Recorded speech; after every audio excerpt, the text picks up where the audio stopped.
ओम शांति। 31 जुलाई 2026 के ईश्वरीय महावाक्य। पहले सुनते हैं मुरली के मुख्य पॉइंट्स।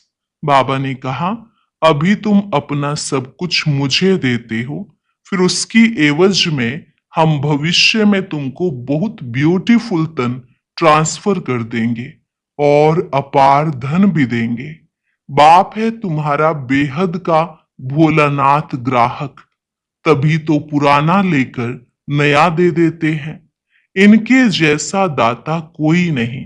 ऐसे बाबा की याद भूलनी नहीं चाहिए। याद से ही पुण्य आत्मा बनेंगे। फिर बाबा ने कहा, भले कभी बीमार हो जाए तो भी स्वदर्शन चक्र फिराते रहो। बाप की याद में ही प्राण तन से निकले। ऐसी प्रैक्टिस करनी है। इस पुरानी दुनिया से तो बेहद का वैराग्य होना चाहिए। तुम्हारे लिए नई दुनिया बन रही है, उसमें जाने के लिए पावन जरूर बनना पड़े।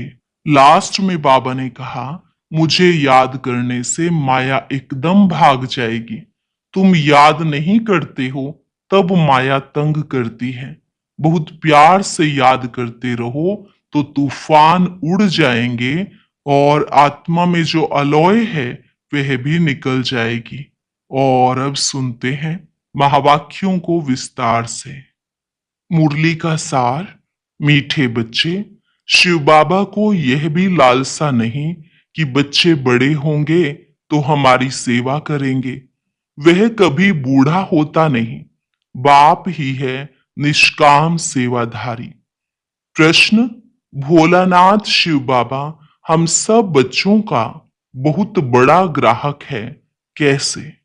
उत्तर, बाबा कहते, मैं इतना भोला ग्राहक हूं जो तुम्हारी सब पुरानी चीजें खरीद कर लेता और उसके रिटर्न में सब नई नई चीजें देता हूं।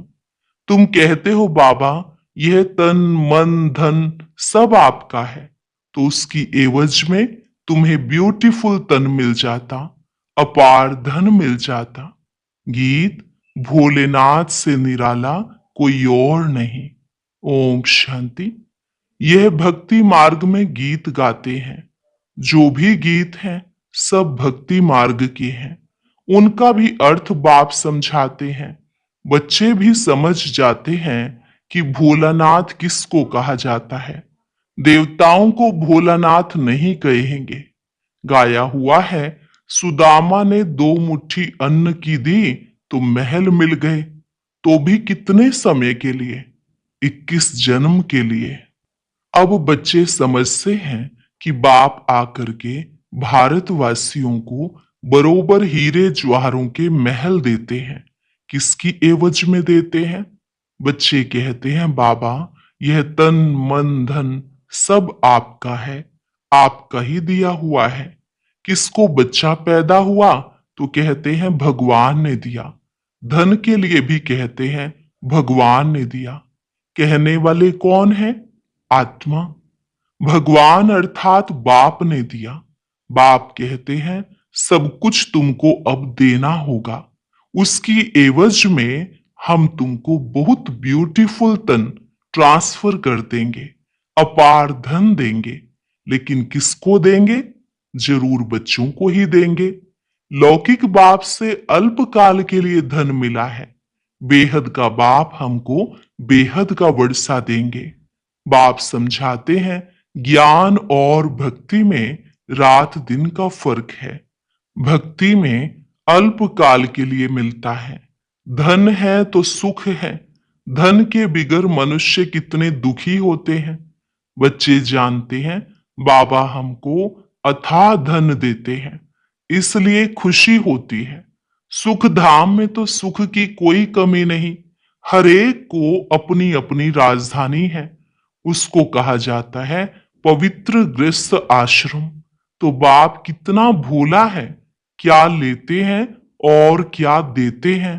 कितना अच्छा ग्राहक है बाप। यूं भी बच्चों का तो बाप ग्राहक ही है। बच्चा पैदा हुआ और सारी मिल्कियत उनकी है। वह होते हैं हद के ग्राहक। यह है बेहद का भोलानाथ, बेहद के बच्चों का ग्राहक। बाप कहते हैं, मैं परम धाम से आया हूं, पुराना सब कुछ तुमसे लेकर नई दुनिया में तुमको सब कुछ देता हूं। इसलिए दाता कहा जाता है। दाता भी इन जैसा और कोई नहीं, निष्काम सेवा करते हैं। बाप कहते हैं, मैं निष्कामी हूं, मेरे को कोई भी लालसा नहीं। ऐसे तो नहीं कहता हूं कि बच्चों का काम है बूढ़े बाप की संभाल करना, क्योंकि हमने तुम्हारी संभाल की है। नहीं, यह कायदा होता है। बाप बूढ़ा हो तो बच्चे उनकी संभाल करें। यह बाप तो कभी बूढ़ा होता नहीं, सदैव जवान है। आत्मा कभी बूढ़ी नहीं होती। यह तो जानते हो। लौकिक बाप बच्चों में उम्मीद रखते हैं कि हम बूढ़ा होगा तो बच्चे हमारी सेवा करेंगे। भले सब कुछ बच्चों को देते हैं, फिर भी सेवा तो होती है। यह शिव बाबा कहते हैं, मैं हूं ही अभोक्ता। मैं कभी खाता ही नहीं हूं। मैं आता ही हूं सिर्फ बच्चों को नॉलेज देने। सुप्रीम रूह रूहों को बैठ समझाते हैं। रूह ही सुनती है, हर एक बात रूह करती है। संस्कार भी रूह ले जाती है, जिसके आधार पर शरीर मिलता है। यहाँ मनुष्यों की अनेक मतें हैं। कोई कहते हैं रूह परमात्मा ही ठहरा, उनको कुछ भी लेप छेप नहीं लगता। आत्मा निर्लेप कह देते हैं। अगर आत्मा निर्लेप होती तो क्यों कहते पाप आत्मा पुण्य आत्मा। अगर आत्मा निर्लेप है तो कहा जाए पाप शरीर पुण्य शरीर। अभी तुम जानते हो कि सभी आत्माओं का रूहानी बाप हम रूहों को पढ़ा रहे हैं इस शरीर द्वारा।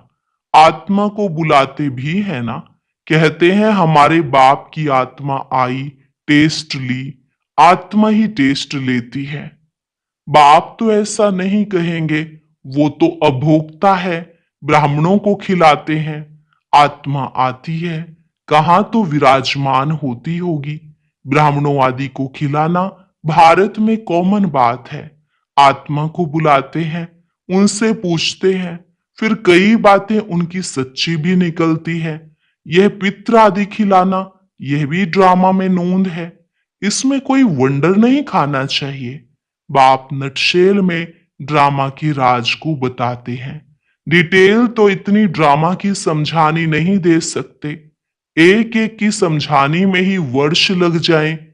तुम बच्चों को बड़ी सहज शिक्षा मिलती है, गाते भी हैं, हे पतित पावन आओ, आकर हमको पावन बनाओ।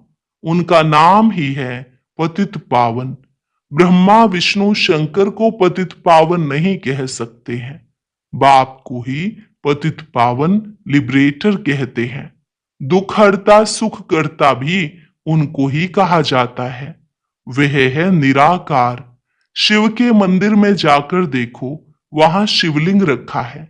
जरूर चैतन्य था, तब तो पूजा करते हैं। यह देवता भी कभी चैतन्य थे, तब तो उन्हों की महिमा है। नेहरू चैतन्य में था, तब तो उनका फोटो निकाल महिमा करते हैं। कोई अच्छा काम करके जाते हैं तो उनका जड़ चित्र बनाए महिमा करते हैं। पवित्र की ही पूजा करते हैं।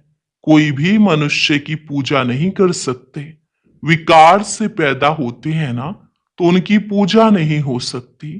पूजा देवताओं की होती है, जो सदैव पवित्र होते हैं। तुम जानते हो बाप आया था, फिर अब संगम पर आया है स्वर्ग की स्थापना करने। फिर द्वापर से रावण राज्य शुरू होगा। रावण राज्य शुरू होने से झट शिव का मंदिर बनाते हैं। अभी तो चैतन्य में नॉलेज सुना रहे हैं।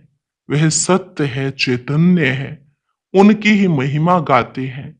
निराकार को तो शरीर चाहिए ना, तो बाप ही आकर विश्व को हेवन बनाते हैं। उस हेवन में राज्य करने के लिए तुम पुरुषार्थ कर रहे हो। स्वर्गवासी तुम बन रहे हो। निराकार परमपिता परमात्मा ज्ञान का सागर है, परंतु सुनाए कैसे। कहते हैं मैं इस शरीर में आया हूं, मेरा ड्रामा में यह पार्ट है। मैं प्रकृति का आधार लेता हूं। यह जो पहले नंबर का है, इनके ही बहुत जन्मों के अंत में मैं आकर प्रवेश करता हूं और इनका नाम ब्रह्मा रखता हूं। पहले यह सब भट्ठी में थे तो बहुतों को नाम दिए थे, परंतु बहुतों ने फिर छोड़ दिया, इसलिए नाम रखने से क्या फायदा। तुम वह नाम देखो तो वंडर खाओ। एक ही साथ सब इकट्ठे कितने रमणीक नाम आए। संदेशी नाम ले आती थी, वह लिस्ट भी जरूर रखनी चाहिए। सन्यासी भी जब सन्यास करते हैं तो उनका भी नाम बदल जाता है, घर बार छोड़ देते हैं। तुम छोड़ते नहीं हो, तुम ब्रह्मा के आकर बनते हो, शिव के तो हो ही, तुम कहते ही हो बाप दादा। सन्यासियों का ऐसे नहीं होता है, भले नाम बदलते हैं परंतु बाप दादा नहीं मिलता, उनको सिर्फ गुरु मिलता है। हठयोगी हद के सन्यासी और राजयोगी बेहद के सन्यासी में रात दिन का फर्क है। गाया भी जाता है ज्ञान, भक्ति और वैराग्य। उनको भी वैराग्य है, परंतु उनका है घर बार से वैराग्य।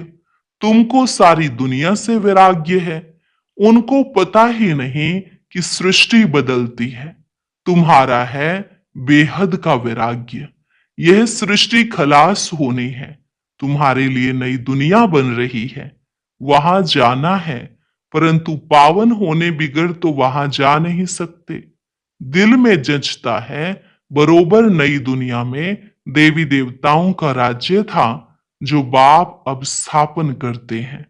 तुम जानते हो शिव बाबा को याद करने से हम पुण्य आत्मा बन जाएंगे। है बड़ा सहज, परंतु याद भूल जाती है। भक्ति मार्ग की रस्म रिवाज बिल्कुल ही अलग है। वापिस अपने घर तो कोई जा नहीं सकता। पुनर्जन्म सबको जरूर लेना है। घर जाने का समय एक ही है। फलाना मोक्ष को प्राप्त हुआ, यह तो गपोड़ा है। बाप कहते हैं कोई भी आत्मा बीच से वापिस नहीं जा सकती, नहीं तो सारा खेल बिगड़ जाए। हरेक को सतो रजो तमो में जरूर आना है। मोक्ष के लिए तो बहुत आते हैं, समझाया जाता है मोक्ष होता नहीं। यह तो अनादि बना बनाया ड्रामा है, वह कभी बदली नहीं हो सकता। मक्खी यहां से पास हुई, फिर 5,000 वर्ष बाद ऐसे ही पास होगी। यह तो जानते हैं बाबा कितना भोला है। पतित पावन बाप अपने परम धाम से आते हैं पार्ट बजाने, वही समझाते हैं यह ड्रामा कैसे बना हुआ है, इसमें मुख्य कौन कौन है। जैसे कहते हैं ना कि सबसे साहूकार कौन है इस दुनिया में, उसमें नंबरवार नाम निकालते हैं। तुम जानते हो सबसे साहूकार कौन है, वह कहेंगे अमेरिका। परंतु तुम जानते हो स्वर्ग में सबसे साहूकार यह लक्ष्मी नारायण बनते हैं। तुम पुरुषार्थ करते हो भविष्य के लिए, सबसे बड़ा साहूकार बनने के लिए यह रेस है। इन लक्ष्मी नारायण जैसा साहूकार कोई होगा? अल्लाह अवलदीन की भी स्टोरी बनाते हैं, ठगा करने से कुबेर का खजाना निकल गया। बहुत किस्म किस्म के नाटक बनाते हैं। अभी तुम्हारी बुद्धि में है यह शरीर छोड़ स्वर्ग में जाएंगे, हमको कारून का खजाना मिलेगा। बाप कहते हैं मुझे याद करने से माया एकदम भाग जाएगी। बाप को याद नहीं करते तो माया फिर तंग करती है। कहते हैं बाबा हमको माया के तूफान बहुत आते हैं। अच्छा, बाप को बहुत प्यार से याद करो तो तूफान उड़ जाएंगे। बाकी नाटक आदि बैठ बनाए हैं, बात है कुछ भी नहीं। बाप कितना सहज बताते हैं, सिर्फ बाप को याद करो तो तुम्हारे में जो अलाए है वह निकल जाएगी, और कोई तकलीफ नहीं देते हैं। आत्मा जो पवित्र सच्चा सोना थी वह अब झूठी बन गई है, फिर सच्ची बनेगी इस याद अग्नि से। आग में डालने बिगर सोना पवित्र हो न सके, तो इसको भी योग अग्नि कहते हैं। है याद की बात, वो लोग तो अनेक प्रकार के हठ योग सिखलाते हैं, तुमको तो बाप कहते हैं उठते बैठते याद करो। आसन आदि कहां तक तुम लगाएंगे? ये तो चलते फिरते काम करते याद में रहना है। भल बीमार हो तो यहां लेट कर भी बाप को याद कर सकते हो। शिव बाबा को याद करो और चक्र फिराओ, बस। उन्होंने फिर लिखा है, गंगा का तट हो, अमृत मुख में हो। गंगा के किनारे तो गंगा जल ही मिलता है, इसलिए मनुष्य हरिद्वार में जाकर बैठते हैं। बाप तो कहते हैं तुम कहां भी बैठो, भल बीमार हो, सिर्फ बाप को याद करो। स्वदर्शन चक्र फिराते रहो, तब प्राण तन से निकले। यह प्रैक्टिस करनी पड़े। उस भक्ति मार्ग की बातों में और इस ज्ञान मार्ग की बातों में कितना रात दिन का फर्क है। बाप की याद से तुम स्वर्ग के मालिक बन जाएंगे। वह तो लड़ाई वालों को कहते हैं, जो युद्ध के मैदान में मरेगा वह स्वर्ग में जाएगा। वास्तव में युद्ध यही है। उन्होंने कौरवों पांडवों का लश्कर दिखाया है। महाभारत लड़ाई हुई, फिर क्या हुआ? रिजल्ट कुछ भी नहीं, बिल्कुल ही घोर अंधियारा है, कुछ भी समझ से नहीं।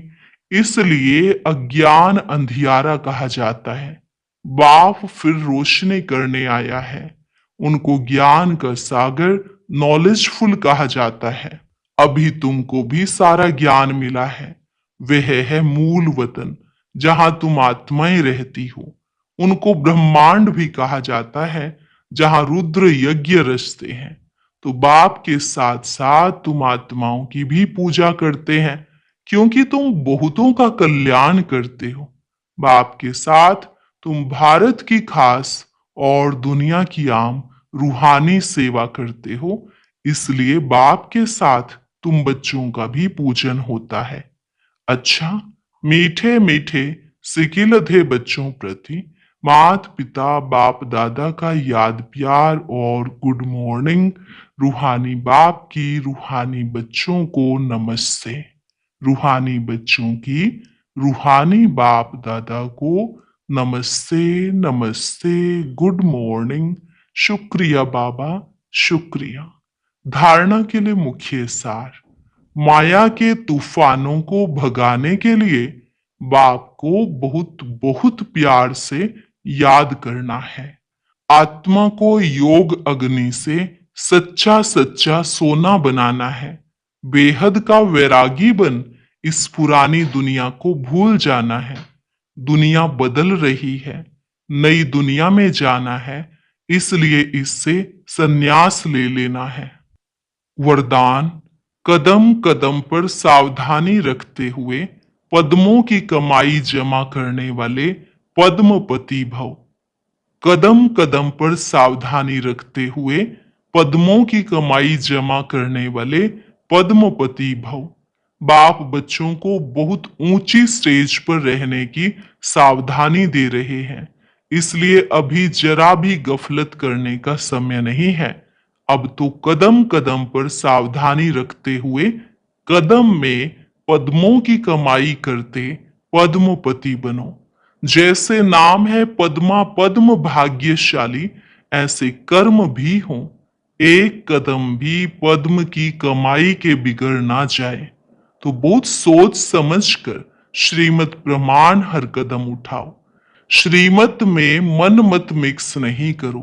स्लोगन, मन को ऑर्डर प्रमाण चलाओ तो मन मना भव की स्थिति स्वतः रहेगी।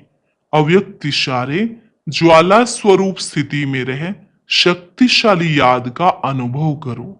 याद को शक्तिशाली बनाने के लिए विस्तार में जाते सार की स्थिति का अभ्यास कम ना हो। विस्तार में सार भूल ना जाए। खाओ पियो सेवा करो, लेकिन न्यारेपन को नहीं भूलो। साधना अर्थात शक्तिशाली याद, निरंतर बाप के साथ दिल का संबंध। साधना इसको नहीं कहते कि सिर्फ योग में बैठ जाएं, लेकिन जैसे शरीर से बैठते हो वैसे दिल मन बुद्धि एक बाप की तरफ बाप के साथ साथ बैठ जाए। ऐसी एकाग्रता ही ज्वाला को प्रज्वलित करेगी। अच्छा,